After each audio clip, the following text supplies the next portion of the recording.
আসসালামাইকুম।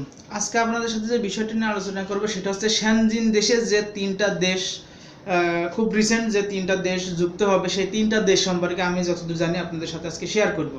প্রথম কথা হচ্ছে সেনজিনের যে দেশগুলো রয়েছে এর মধ্যে কিন্তু তিনটা দেশ খুব রিসেন্টলি যোগ দিবে। তার মধ্যে অন্যতম একটা রয়েছে রোমানিয়া, বুলগেরিয়া এবং ক্রোয়েশিয়া।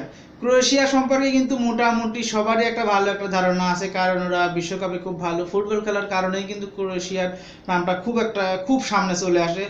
তো আর এর দেশটা কিন্তু জনসংখ্যা কিন্তু মাত্র 50 লাখ জনসংখ্যা আছে। তো এখানে খুব ভালো একটা সম্ভাবনা বাংলাদেশের জন্য আসবে। খুব রিসেন্ট কথাবার্তা অনেকেই চেষ্টা করতেছে বা কথাবার্তা বলতেছে এটা খুব রিসেন্টলি বাংলাদেশের জন্য একটা সম্ভাবনা দুয়ার হবে। সেখানে হয়তো স্টুডেন্টও হবে, সেখানে ওয়ার্ক পারমিটও হবে। আর একটা দেশ রোমানিয়া অলরেডি স্টুডেন্ট হচ্ছে, ওয়ার্ক পারমিট হচ্ছে, দুইটাই কিন্তু হচ্ছে। স্টুডেন্ট ভিসা কিন্তু 100%ই হচ্ছে, ওয়ার্ক পারমিটও প্রায় 100% বলা ঠিক না, বাট 99%ই হচ্ছে। ওয়ার্ক পারমিটও 99% হচ্ছে, স্টুডেন্ট ভিসাও 99% হচ্ছে। তবে এই দুইটা ভিসার জন্য কিন্তু আপনাকে ইন্ডিয়া যেতে হবে, বাংলাদেশ থেকে কিন্তু আসলে কোনো প্রকার সুযোগ নেই। তো আর একটা হচ্ছে বুলগেরিয়াও কিন্তু খুব একটা ভালো দেশ, খুবই সুন্দর একটা দেশ। এখানে ওয়ার্ক পারমিটের আসলে ওইভাবে সম্ভাবনা এখনো হিউজ আকারে শুরু হয়নি, বাট স্টুডেন্ট কিছু কিছু হয়, কিছু কিছু এজেন্সি আমি জানি যে স্টুডেন্ট ভিসার কাজ করে। তো আপনারা আমার মনে হয় বুলগেরিয়া না হলেও আপনারা রোমানিয়া, যেহেতু ভিসা হচ্ছে, রোমানিয়াতে যেতে পারেন, কারণ এটা একটা সেনজিন দেশই আপনি বলতে পারবেন। কারণ আপনি নেটে গিয়ে সার্চ দিয়ে দেখতে পারেন যে 2019-এ কারা কারা সেনজিনে যোগ দিবে, তাদের লিস্টের মধ্যে কিন্তু এই তিনটা দেশ কিন্তু নাম অলরেডি আছে, যে ক্রোয়েশিয়া, রোমানিয়া এবং বুলগেরিয়া। এই তিনটা দেশ কিন্তু সেনজিনের আওতায় চলে আসবে 2019-এর মধ্যেই, সেটাই ওখানে বলা আছে।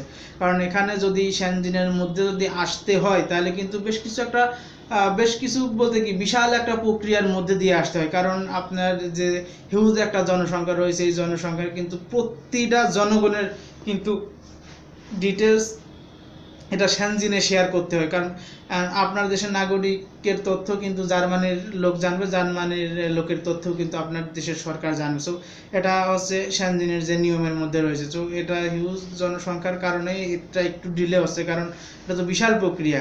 তো ডিলে হলেও 2019-এর মধ্যেই কিন্তু এটা হবে সেনজিন। তো যারা এই দেশগুলোতে যাওয়ার জন্য ইচ্ছা বা যারা মোটামুটি কম টাকায় ইউরোপে যেতে চান, তাদের কিন্তু ভালো একটা অফার এখানে রয়েছে। আপনারা চাইলে এখানে কিন্তু যেতে পারবেন। রোমানিয়া যেহেতু স্টুডেন্ট ভিসা, ওয়ার্ক পারমিট দুইটাই দিচ্ছে, তাহলে যেতে পারবেন। এবং ক্রোয়েশিয়া কিন্তু স্টুডেন্ট ভিসা হয়, এটা খুব একটা বেশি হয় না, আইএলটিএস লাগে, আইএলটিএস থাকলে খুব একটা ভালো। আর রোমানিয়া কিন্তু আইএলটিএসও লাগে না। মোটামুটি যদি আপনি ইংলিশ বলতে পারেন তাহলে কিন্তু আইএলটিএসও লাগবে না, রোমানিয়াতে স্টুডেন্ট ভিসা হবে। আর ক্রোয়েশিয়াতে স্টুডেন্ট ভিসা হয়, আইএলটিএস লাগে, এটা জন্য আপনাকে ইন্ডিয়া যেতে হবে। আর বুলগেরিয়াতে স্টুডেন্ট ভিসা কিছু হয়, সেটার জন্য কিন্তু আপনাকে ইন্ডিয়া যেতে হবে, আইএলটিএস লাগে।